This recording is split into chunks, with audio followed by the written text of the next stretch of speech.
Welcome to the Francisca Show podcast on JewishCoffeehouse.com, a show in where I give a voice to Jewish issues, topics, and people.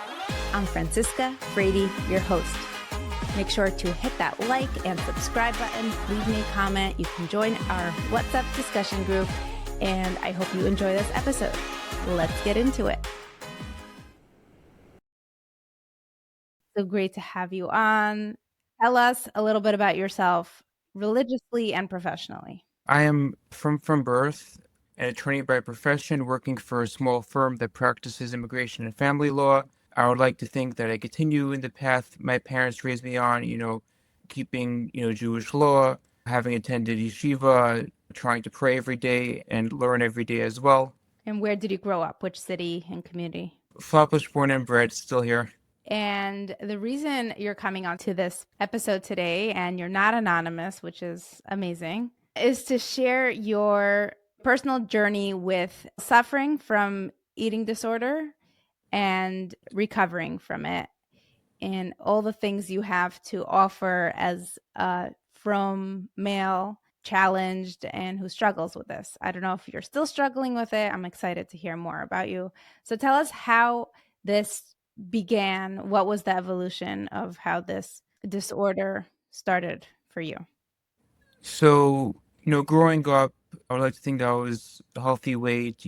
I was active, wasn't a picky eater, but as a preteen, where you start to experience more independence and you're also spending more hours in school, I would find myself eating more, and I was a little bit like heavy set at the time of my bar mitzvah. Were you bullied? No one really bothered me about it. I just wasn't controlling what I was eating, just eating like 2, 3 portions by meals and just abusing that independence. But as I got into high school, I got a little bit more conscientious about it. And as you'll soon hear, perhaps a little bit too conscientious. So when you say you were a little bit on the heavier side, Mhm. did other people consider you on the heavier side, or you considered yourself on the heavier side? Well, according to the official scales, I was a bit overweight, but no one really like brought it up besides my doctor and said, "Oh, maybe you're a little bit overweight." But I just really, saw it in myself, and I tried to start, scaling back on what I was eating and trying to exercise more. And was anyone around you at the time struggling with this as well? Any weight or eating, or Well, did this come from an internal space? I was more internal, but guys being guys, they eat a lot, but they're also active. And some guys in high school were a little bit into Atkins, but there was also a lot of like food and stuff, not really like a lot of activity, but some people were doing their own diets. But I would like to think that what I was doing was informed by my internals. So not from home either. No, I mean, my family was, very supportive, but I didn't feel really pressured like one way or another. So when did things start getting more serious? And did you realize what came first for you? Everyone's find their happy space, their happy medium. Like in religiosity, I don't consider myself modern Orthodox, but not like yeshivish, ultra religious either. So I think that at the point where, okay, fine, I got myself to healthy weight in reducing my portion sizes and increasing my activity, that should have stopped there. But unfortunately, I got myself on the trajectory where I felt I had to almost exercise for what I was eating, tit for tat, reducing my eating, punishing myself for eating, and it was consuming a lot of my time, bleeding into my day to day, reducing my academics and my social activity, and I was losing weight, albeit too much weight. So at first, when people comment, "Oh, you look so skinny, you look so good, you have such self-control," well-meaning and all, but ultimately, I felt I had to do more, and it was affecting my day-to-day in terms of my emotions and my inability to keep to myself about it because I saw like, the guys being guys, I was like commenting on what they were eating, what they were doing. And like sometimes after school, like at night, I'll go for a jog or like cut a Harusa session and do exercise. The school was concerned, and as I felt, of course, your body needs fuel, I was puncturing a hole in the gas tank. Your body needs energy. So I thought that by my lack of energy, I wasn't doing enough. And did somebody notice your behavior and try to get you help? Yeah, so at first, people admire your self-control and stuff, but then, your friends start to comment, and, my parents were concerned. I had a whole range of emotions, like could have uncontrollable outbursts of crying, commenting on what I ate. Then the principal gave my parents an ultimatum that, he needs to get help or he will not be allowed back in school. And my parents, were looking into different options for me all the while I was in denial. Usually, when there is eating disorders or disordered eating or anything like that, I don't know if that's what comes up now, but it's usually a symptom to a bigger problem. Did anyone suggest that, or did you find that to be suggested? Perhaps with some like OCD tendencies that my disorder fed on. So in other words, like having to work out more just to have some control over my life and keeping to an increasingly demanding schedule, but that not being a school schedule, more of an exercise regimen. Maybe also I was feeling like a lack of self-control, and then it spiraled into more lack of control. Like, for example, wasn't able to exercise more because I just didn't have the energy and feeling a low sense of self-esteem. Eventually, you got help. What happened for you to agree to get help? And So, what kind of help was it? yeah, so in the school's ultimatum and my parents' ultimate concern, they took me one day to an eating disorder center where a doctor checked my vitals and everything, and he said, "You're underweight and you have dangerously low blood pressure, body dysmorphia," where like I perceive myself as being heavier than I was despite my weight. It was like self-consciousness, and also sometimes what tends to happen with eating disorders like anorexia, bulimia, that people could experience bloating. So with all this, and to express myself, this is ultimately he diagnosed with anorexia, and he gave the ultimatum that I had to be admitted right away to this teenage eating disorder center. So it was basically like an inpatient hospital program where, of course, you're not confined to a bed, but you're on an eating regimen and there's therapy, and they really have you on medicine and checking your vitals and everything like that. And you were the only from male.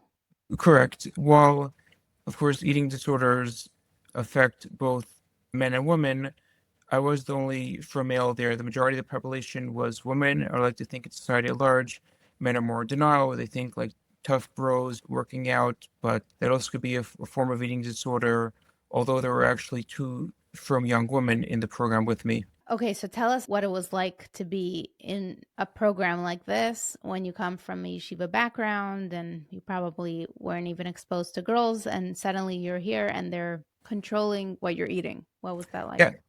absolutely. It's a bit of a culture shock because in the one way I was controlling myself, but like reducing what I was eating. Here, this was like ordered eating.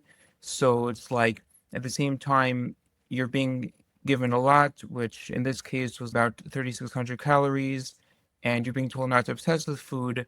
You sort of like having this other extreme where it's like, okay, you have to have this in this amount, but you have to be careful also not to go over that amount because part of my exercise program was like binging and purging. So, you didn't want to go like overboard either. So everything, meals and snacks, was categorized and like measured by calories. And I was a bit of a culture shock because, yeah, I was exposed to this environment, a lot of girls for the first time. We were being shown a lot of movies, pop culture referencing eating disorders and body image. And here the whole time, while in my school the disorder was known, but at home, I was only home for Shabbos. It was the winter. People layer up, so not everyone knew everything. But you're essentially exposing yourself to strangers and just finding out a lot about people's what they were going through and things you might not have contemplated before. And also, of course, having to take medicine and being in a strict program where here you thought you were restricting yourself before, but now if you want to get better, you have to be on this schedule. How long were you in this program for? So really, it was 2 weeks inpatient. Just the insurance didn't cover it past then. So after that, it was 2 weeks out.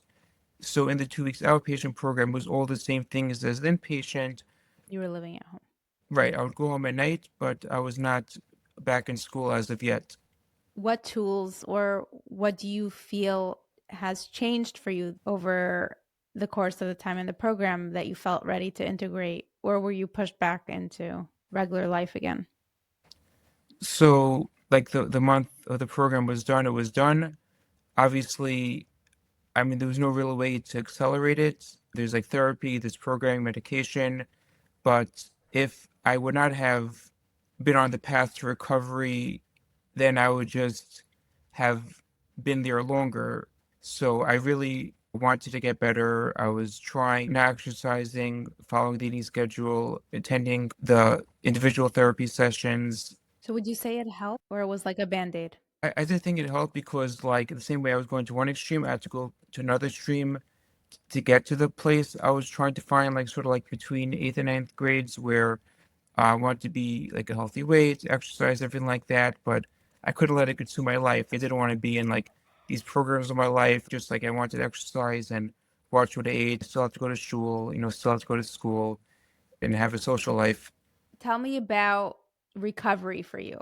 Like, what is life like now? Tell us some stories and some experiences. Sure. So in the program itself, one person's eating disorder, from girl, manifested itself in extreme prayer. I think on a previous episode, you mentioned some people's OCD habits with religiosity. Like sometimes they feel like, oh, they didn't wash their hands enough, they're not tahar. So she was always praying. And I know as someone in the workforce, I do get off for Shabbos, but I can't say, oh, yeah, this is a 9 to 5 job. Oh, by the way, sorry, from 10 to 4, I'm praying. So within the programming of the hospital, she was constantly praying, and that's not, so to speak, normal in a hospital setting, not normal, so to speak, at home.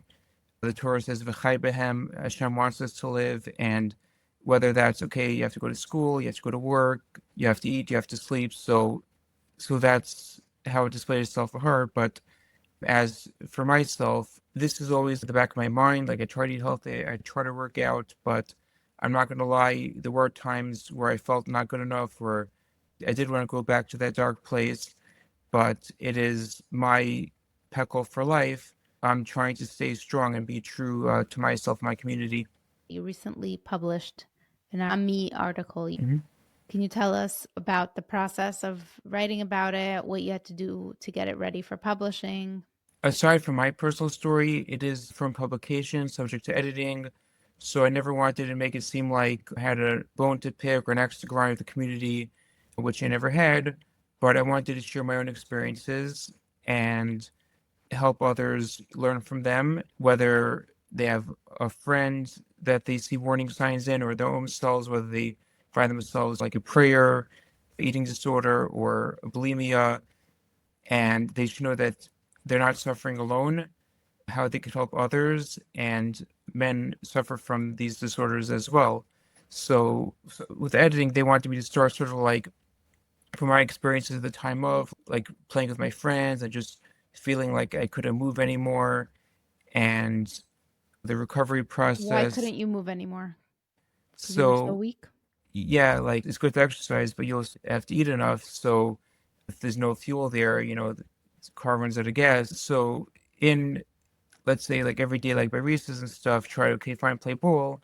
But for some guys, they might, like to eat and stuff, but they're playing ball, they're not also doing, other like so much hours of exercise. So what I was experiencing was only what the doctor confirmed. Like, for example, I had a little blood pressure, which manifested itself in my weakness and the necessity to be checked in to the hospitals. And my friends were noticing as well. And when I came back, I was a little bit conscientious about it, but my friends were very supportive. And like at the beginning, I had to follow still a certain program in medicine, but eventually I learned or tried to learn on my own how to live a better balanced life. But at the time of, it was difficult because while I was trying to recover, I still had these thoughts, whatever was going on inside me, feeling like not good enough, I have to exercise more. Do you still have these thoughts? Not like so much like that. I try to be balanced, but sometimes, What does it mean to try to be balanced? Like you Mhm, either have thoughts or you absolutely. don't have thoughts. Yeah, so I do still have thoughts from time to time, but I try not to let themselves manifest themselves in like destructive behavior because I never want to go back to that place. And that place is what? So it'd be like just being in a hospital setting, having disorder take over your life, and just learning to embrace yourself that sometimes you do more, you do less, but you're good enough. You sent me the interview recently with the episode on Stories of Hope with Tzipora Grutko. Tell me what the episode is and why you shared it with me. Sure. So Sapura Groko, she has like, stories of hope. She interviews like different couples. So Who got married later in life? and people come from like different backgrounds or experiences. Sometimes it could be, let's say, someone's about tshuva, second marriage, or people who, let's say, even came from like, let's say, a criminal background, let's say, so to speak, Okay, and just interesting yeah. people. Yeah. So this episode, the husband Dove, he himself experienced obesity at a younger age from the opposite side, and he resolved to live a better, healthy life. He felt also like, even though people saw him as like the fun-loving guy, but he wasn't feeling healthy. So from like the opposite end, another form of eating is sort of manifesting itself. He resolved to lose weight, and now he's happily married. Not that his past experiences would be a bar to marriage, but he experienced it at the opposite end. So I guess that's what my article speaks to also, that eating disorders, and there is hope, there is help, and it manifests itself in different ways.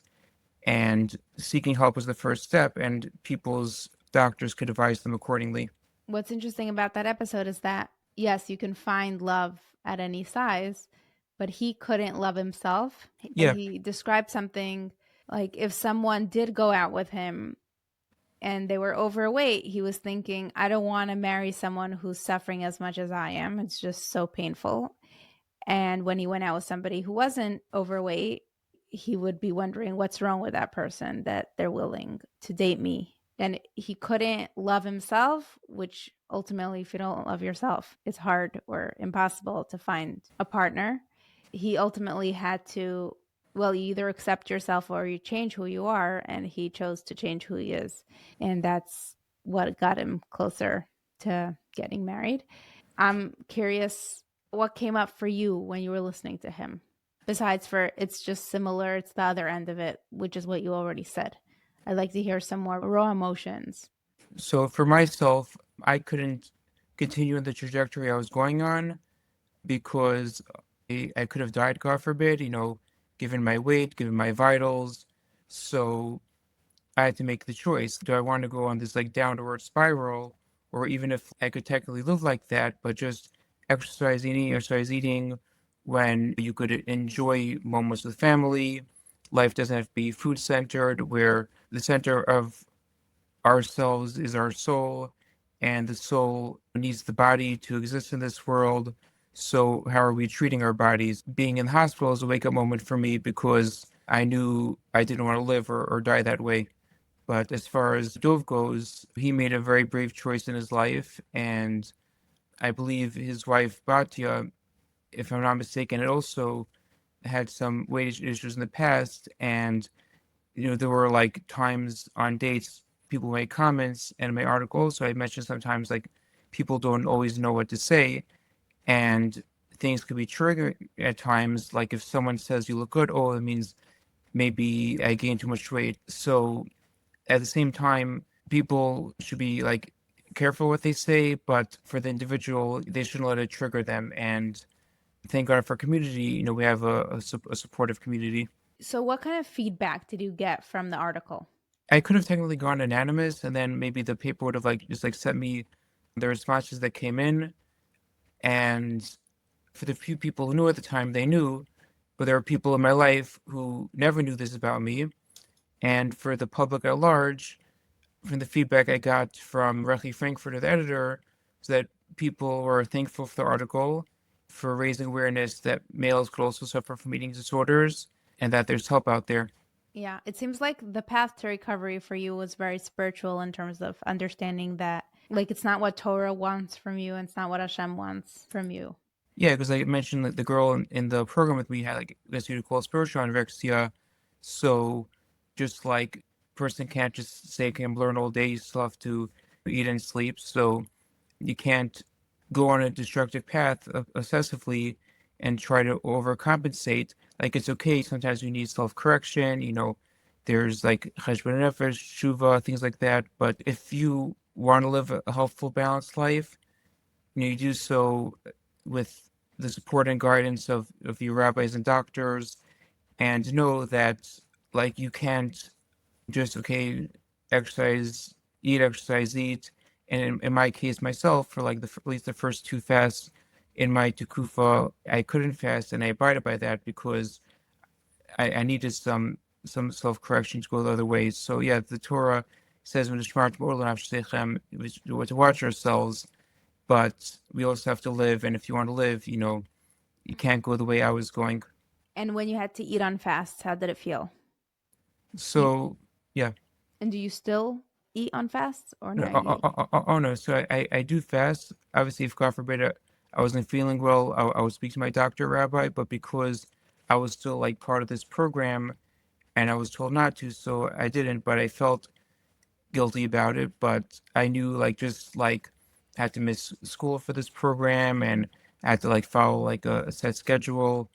I knew that if I wanted to get better, I had to follow this. So it's not like, okay, a year or two later, I was still on this program, but I tried for myself to stay the course and not have to go back to this regimen. how do you feel about, I call it forceful eating around Judaism? We have a lot of rules about when we can eat, when we cannot eat. Like at the Seder night, there's a certain amount we have to eat. How do you feel about that? Is that It's no it, problem for you, or you have to struggle? Or do no, you it, struggle? no, it's interesting. It is a bit of a struggle because just like in the hospital, it was like sort of like ordered eating. Like I said, like this amount, or like even times you don't eat, or you have to have this measurement, and it could be like a lot of one day, multiple things like with the seder, the matzah, and the sudas and all that. But I try to incorporate that, still be social, try to be mindful of health. Like I know you said how there are many occasions of the year and that parents treat their kids, they say, oh, it's Simchas Torah. But then there's also a Hanukkah, then there's also a Chol Hamoed. So it's okay sometimes to treat yourself, but you also have to be mindful that there is a balance, and parents could support their kids and teach them healthful eating. But how do you feel on Seder night? Um, Is it it, hard for you, or you feel, it is hard because unlike a Shabbos meal, someone takes more, someone takes like less portion, but it is like a set measurement you have to eat. You're surrounded by family. It's like a lot of one shots, so it's a struggle, but I do it. That's I guess also what it speaks to, like also these things in the back of my mind. So it's present, but I try not to act on it. you're a very spiritual person? I have a personal question for you. I hope it's okay. I'm asking. When Sure, I'm here. we recorded this many months ago, but it wasn't ready for airing. We decided to re-record. I'm sorry for this But back no, and it's forth. it's okay. In the meantime, I thought of suggesting someone for you, and you responded with, do you remember what you responded with? Oh, that I wasn't dating. You said something like, I'm not getting married. So, which I found to be an interesting, I'm not dating yet. I've heard before, I'm not getting married. Mm-hmm. I didn't hear. Would you care Yeah. to explain more? Well, sure. So I don't see it in my cards. Just I'm a very loving person. I work with special needs kids. I see kids in family court, helping them, get a loving and caring guardian. I have nieces and nephews, but for myself, sort of like that ordered schedule, getting up middle of the night for a kid and just balancing my schedule and like financially and all the things that need to be taken care of in a household, I don't have the wherewithal for it. So there are people out there with higher IQs than me, lower IQs, higher income bracket, lower income bracket, and they're loving and caring parents. Like there was an adoption ad recently that said you don't have to be a perfect parent, but perhaps maybe it is a manifestation of OCD or something like that. But I just try and be honest with myself and saying like I don't see it because even though the Torah says Puravu, Reuven has to work on himself, he get married, Sarah has to work on herself, she get married. But I don't, and maybe they have different things in life, maybe they have to work on first. And sometimes people like, okay, like people might say get married already, but for me, myself, it's just not something I want to do. It's very unusual. Hmm. I mean, it's very common in the secular world for men to decide that's not in the cards for them. They don't want that. How old are you? Can I ask how old you are? I'm 37. 37. You live at home with your parents, or do you have your own home? So I live at home. So you have this like placard over here that says "mom," but I contribute to the household, and it's still still here at home. And probably your next ex, and that's what my parents think about it. I mean, they're not too pleased, and I'm not going to go and say, and I don't know if there'll be a forum for it, like marriage denial tour, because whereas with the eating disorders, there's a concern maybe people, God forbid, it could be triggered and in eating disorders, but it's important to tell your story and give support to people. But just like when people appear on podcasts, let's say, for example, like that's not the case here, but someone goes to the podcast and said, I experienced this in life. But if they robbed a bank 20 years ago and know about it, they're not going to like broadcast that. I'm just saying, so people like sort of compartmentalize themselves, choose to what they want to share. So I hadn't shared this portion because like I feel it wouldn't be productive. Like if my friends want to get married, I go up to the plate for them. I'm their shomer. I support them and everything.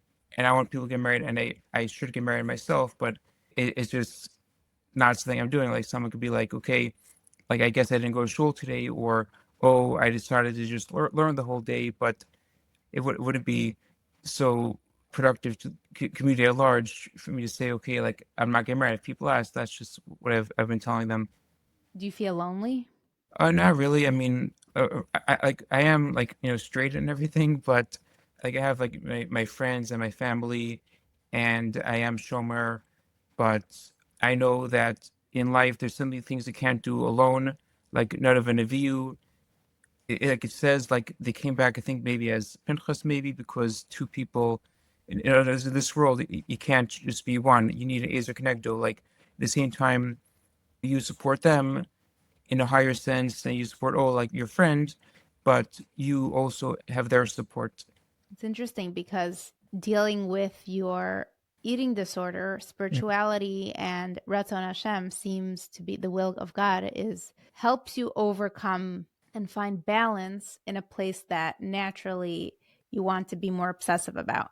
But Mm-hmm. when it comes to one of the more important goals in our society and religion, which is having a family, you're overriding what God wants for you, which I wouldn't question if you wouldn't go into that as that's how you deal with needing to eat the amounts of food you need to eat at Seder night and fasting. I mean, fasting might not be an issue for you.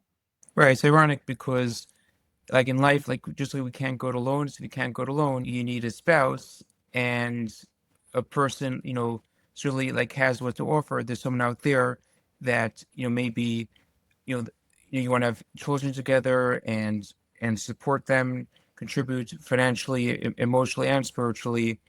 And there are many mitzvahs. Let's say our ideal, for example, would be to be in Eretz Yisrael, and there are certain mitzvahs we can't do here. So there's certain like things in the whole Targum mitzvahs we can't check off if we don't get married. You basically repeated my question. What's your answer? Yeah. Yeah. So I know it is the wrong thing to do, and that would be sort of the ultimate balance, but I just don't think I personally can do it. And while a person doesn't have to be perfect, I guess instead of being like pushing for marriage if I don't feel I'm ready, but at the same time, rather than saying, oh, like someone says, oh, what about Sprint? What about Shane D? Instead of saying, oh, think about it. and in the meantime, delaying the girl, keeping people waiting. So I just been saying, I'm not interested. Hmm. You want to do good and you want to Mhm. participate, and you've learned so much and you clearly want to help people. That's why you've written about your story, and that's why you're coming Mhm. onto this podcast, Right. sharing your life with someone. Ultimately, there are other people out there who are, this is my frustration on the shidduch system, because Mm-hmm. one side could just say not interested, not interested. And then you have potentially their Bashar who I don't even have a chance. I can't even get any FaceTime. But life is supposed to be better with your Azer Connecto. And you are such a spiritual, religious person.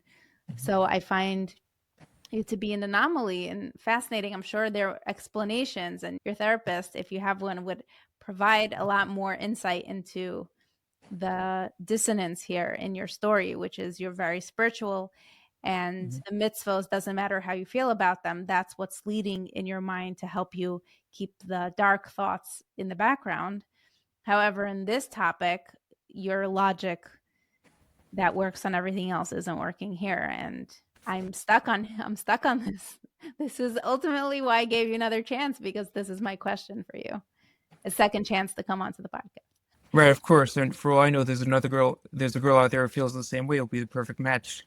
But she might feel similarly or have different things in a different area. But I'm just asking questions. That's all. I'm not trying to change you. I'm just asking the questions. And I'm noticing that this is an interesting discrepancy in your logic. Right, of course. I mean, Hashem got me this far. I have to have faith. And, I know it's hypocritical. And while like a person could say, oh, like I didn't go to shul today, or like maybe they, God forbid, committed an error on purpose, but these are all things a person can do tshuva for, like a lifelong decision. It's rough, it's tough, and I do have to have faith, but it's something perhaps I have to work on. Yes. And keep us posted on what's happening for you. Thank you for sharing your story. Is there anything else you want to add before we log off? I hope that people in life define marriage. It's the best support system you can. As far as eating disorders go, there are resources out there. And if there's someone in your life you feel has one, don't be afraid to speak up. And if you yourself are feeling down, give people the benefit of the doubt. People might say silly things at times, and just be helpful and mindful in all aspects of life, physical and spiritual, because there is hope out there. And I hope my story helps others and helps people assist their friends and family as well. And I'm thankful for God, my family, and the community. Thank you, Chaim. You're a very kind human and you just want to help people, and you're so sincere. And I just hope Hashem blesses you and that hopefully you find what you're looking for. I mean, thank you, and thank you for assisting the public with your podcast. Thanks for being a listener, a loyal listener. Thank you for watching until the end. This is the Franciska Show podcast. I am Franciska. This podcast is available on all your favorite podcast streaming apps. Please tell a friend, leave a comment here. Make sure to subscribe to my channel. If you have any comments or feedback, please reach out. My information is in the show description of this video. Thank you for watching my YouTube channel. This is a Jewish Coffee House podcast. So check out the other podcasts on the network, including Orthodox Conundrum, Intimate Judaism, and Chokhmah Nashim. Thank you for watching and see you next time.